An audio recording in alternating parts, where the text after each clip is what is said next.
Good morning dear students. और कल हमने पढ़ा था भाषा वाला टॉपिक। उसी टॉपिक को आगे बढ़ाते हुए भाषा की 3 इकाइयां हैं, वर्ण, शब्द और वाक्य। तो उसके आज हम वर्ण विचार भाषा का पहला जो टॉपिक है उसको पढ़ेंगे। भाषा की 3 इकाइयां।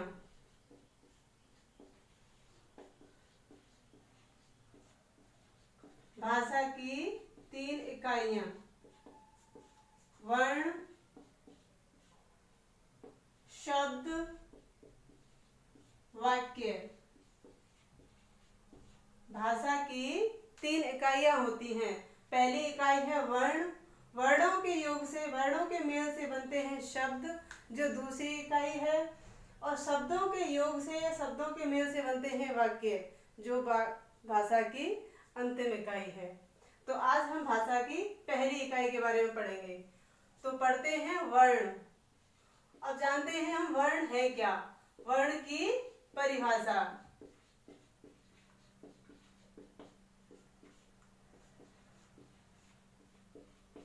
वर्ण की परिभाषा जानते हैं हम। भाषा की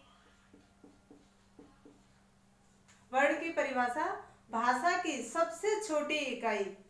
भाषा की सबसे छोटी इकाई जिसके और टुकड़े न किए जा सके वह वर्ण कहलाती है।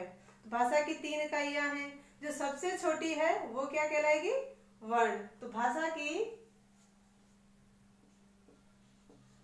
सबसे छोटी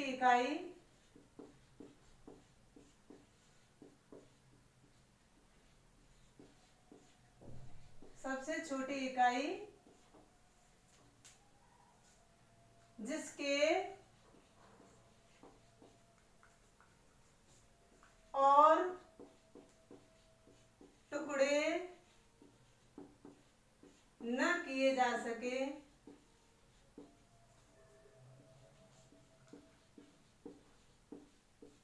वर्ण कहलाती है।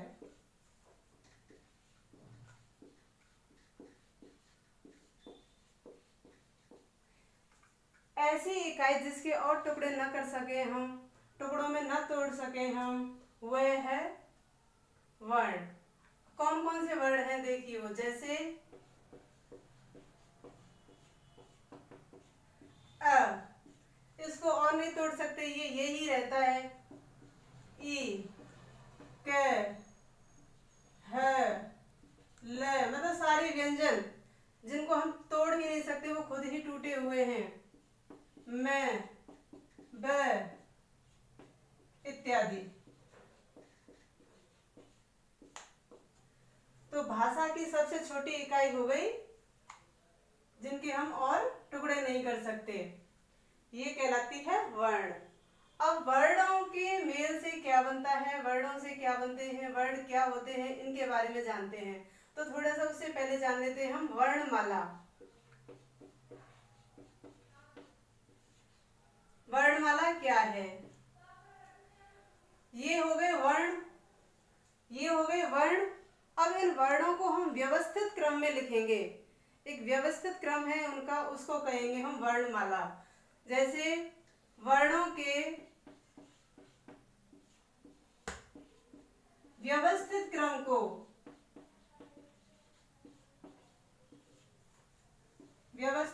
को वर्णमाला कहते हैं।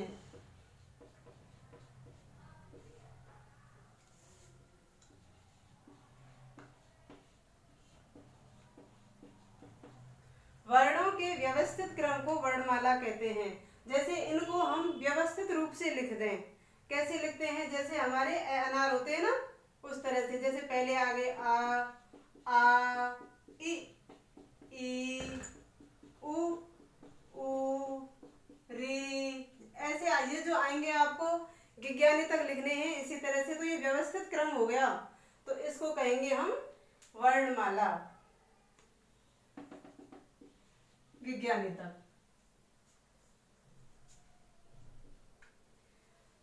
वर्ण की परिभाषा हो गई, वर्णों का जो व्यवस्थित क्रम है वो वर्णमाला हो गया। और अब आगे हम भाषा की जो तीसरी इकाई है वो हो गई, भाषा की दूसरी इकाई हो गई शब्द, और शब्द के बाद बनते हैं वाक्य। तो अब जानते हैं हम वर्णों के प्रकार। वर्ण कितने प्रकार के होते हैं? वर्ण के प्रकार, पहला है स्वर, दूसरा व्यंजन।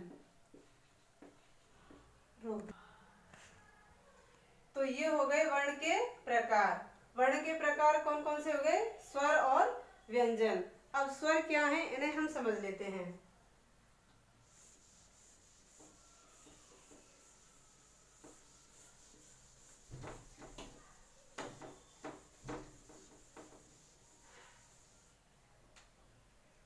पहले हम स्वर की परिभाषा जानते हैं।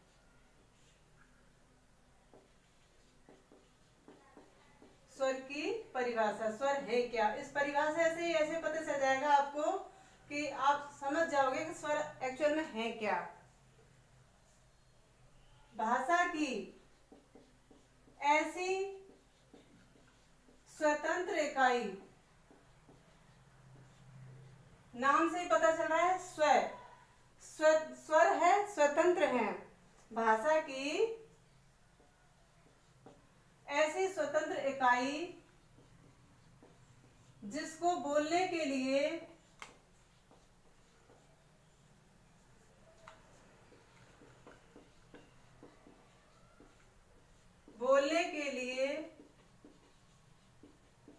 किसी और वर्ण की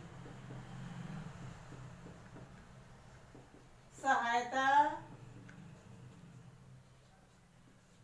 न लेनी पड़े,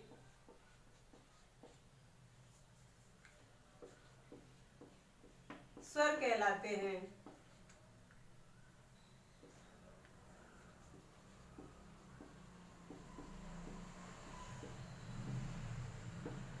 भाषा की ऐसी स्वतंत्र इकाई जिसको बोलने के लिए किसी और वर्ण की सहायता न लेनी पड़े, स्वर कहलाते हैं। मतलब ये अपने आप में स्वतंत्र हैं, इनको बोलने के लिए किसी की जरूरत नहीं है।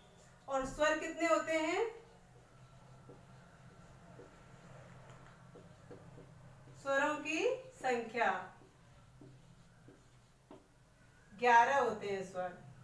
11 स्वर कौन कौन से होते हैं लिख लेते हैं हम। अ, आ, इ, ई, उ,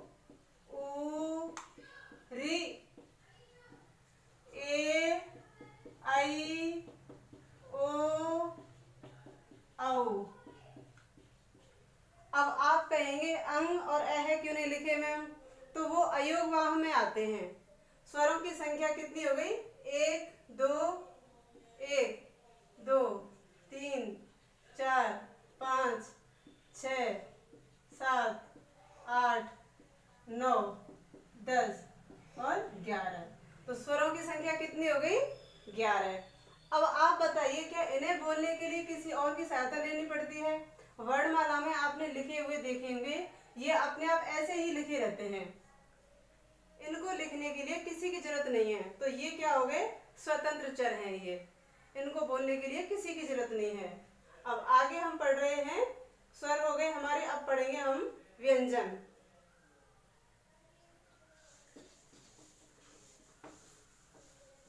व्यंजन है आश्रित चर। व्यंजन स्वरों पर टिके हुए हैं। व्यंजनों को बोलने के लिए स्वरों की सहायता लेनी पड़ती है। देखिए, व्यंजन की परिभाषा।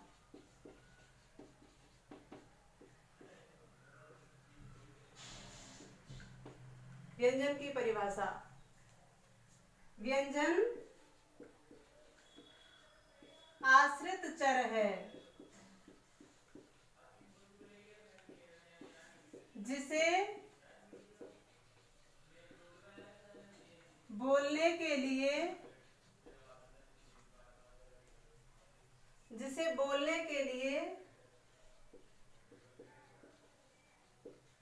स्वरों की सहायता लेनी पड़ती है।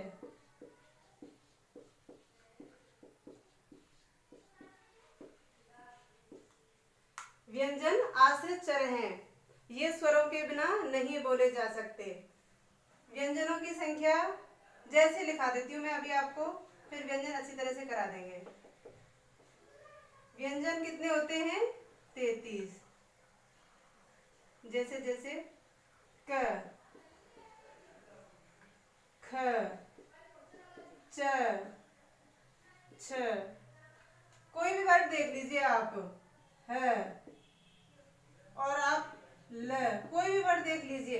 अगर मैं लिखती हूँ क को इस तरह से, तो इस क में ए छुपा हुआ है, इसका मतलब स्वर है। अब ये पूरा तभी बनेगा जब इसमें स्वर होगा। ये देखिए आप, खी लिखा, इस पर भी ई की मात्रा है, तो ये जो व्यंजन है ये स्वरों के बिना नहीं बोला जा रहा, अस्वतंत्र है ये इस तरह से। अगर हम इस व्यंजन को पूरा करेंगे तो ये इस तरह से आएंगे, तब जाके व्यंजन पूरे हुए हैं। अब व्यंजन पूरे तो हो गए, लेकिन ये पूरे कब हुए? स्वरों की वजह से। हर व्यंजन में, हर अक्षर में, हर वर्ड में क्या छुपा हुआ है? ए। कोई भी देख लो आप, गा, क्या छुपा हुआ है? आ। खी, क्या छुपा हुआ है? ई। ती, क्या छुपा हुआ है? ई।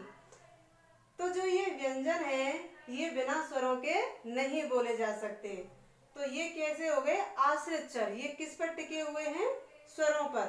जब तक स्वर नहीं होंगे व्यंजन पूरा नहीं होगा, अधूरा ही रहेगा, आधा अक्षर रहेगा। तो ये आश्रित चर हो गए, ये स्वरों की सहायता से ही बोले जाते हैं, इनको बिना स्वरों की सहायता से नहीं बोल सकते। इसलिए ये अधीन है। किसके अधीन है? स्वरों के अधीन है। तो अब वर्ड की परिभाषा हो गई, वर्णमाला की हो गई। वर्णमाला क्या हो गया? वर्णों का व्यवस्थित क्रम, एक सीक्वेंस में लिखा हुआ, ऐसे गया तक सीक्वेंस में लिखा हुआ, वो क्या हो गया? वर्णमाला।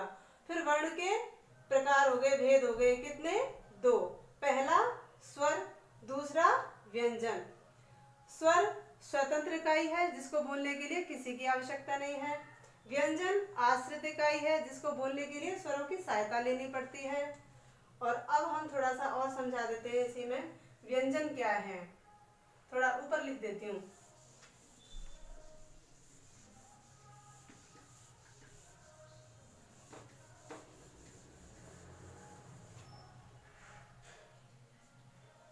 मैं लिख देती हूँ व्यंजन कैसे मैं तक, क, ख, ग, घ, अंग, च, छ, ज, झ, ञ, ट, ठ, ड, ढ, अण, त, थ, द, ध, न, प, फ, ब, भ, न।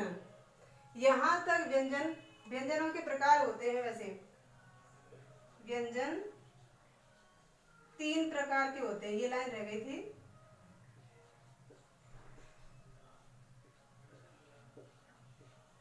पहला है स्पर्श व्यंजन, दूसरा अंतस्थ, और तीसरा है ऊष्म व्यंजन।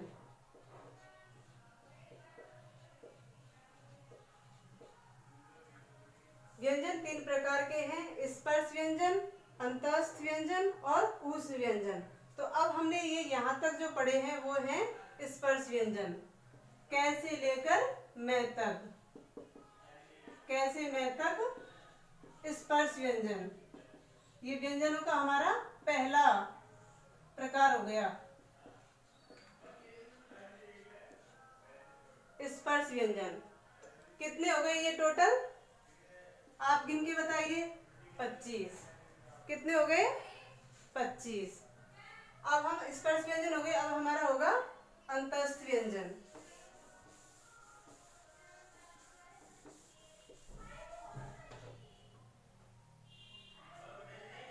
य, र, ल, व, क्या हो गए ये?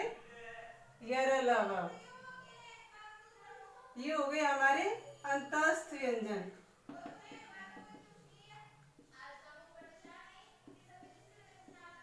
और इनकी संख्या 4। कितनी हो गई इनकी संख्या? 4। और नेक्स्ट बचा है हमारा ऊष्म व्यंजन। तो ऊष्म व्यंजन आएंगे श, स, स, ह। ये हो जाएंगे ऊष्म व्यंजन।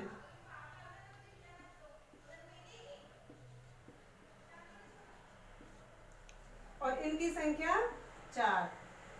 25, 4 29, 29 और 4 33। तो व्यंजनों की संख्या कितनी हो गई टोटल? कुल व्यंजन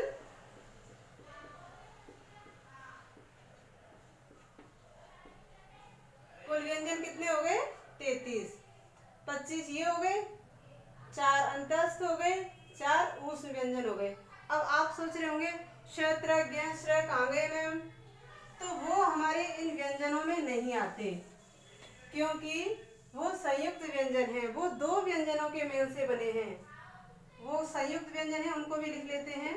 श, त्र, ज्ञ और श्र। ये 4 हो गए हमारे संयुक्त व्यंजन।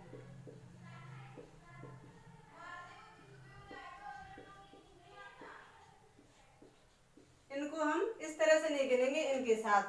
हिंदी वर्णमाला में स्वरों की संख्या 11 और व्यंजनों की संख्या 33 है। अगर इनको मिलाएंगे हम तो 36 हो जाएंगे। वो तो फिर पूरी वैसी वर्णमाला आएगी। जो व्यंजन मेन है वो 33 हैं। अब ये तो क्या है, 2 व्यंजनों से मिलके बने हैं। जैसे मैं बोलती हूँ अभी श। अब ये श किसके मेल के बना है? क और स से मिलकर बना है। श, त्र, त्र किससे मिलकर बना है? त और र से। ज्ञ, ज्ञ किससे? ज और य से। और श्र, श्र किससे मिलकर बना है? श और र से। इनसे मिलकर बने हैं ये। इसलिए इनको संयुक्त व्यंजन कहा है, क्योंकि क और स से मिलकर श, त और र से त्र, ज और य से ज्ञ और श और र से श्र। इसलिए इनको व्यंजनों में नहीं गिना, क्योंकि ये वाले व्यंजन ये जो मिलके बने हैं ये सब पहले ही आ चुके हैं। इसलिए इनको संयुक्त व्यंजन में कर दिया है। तो आप इनको नोट डाउन कर लेना। इतना ही हमारा आज का टॉपिक है। नमस्ते।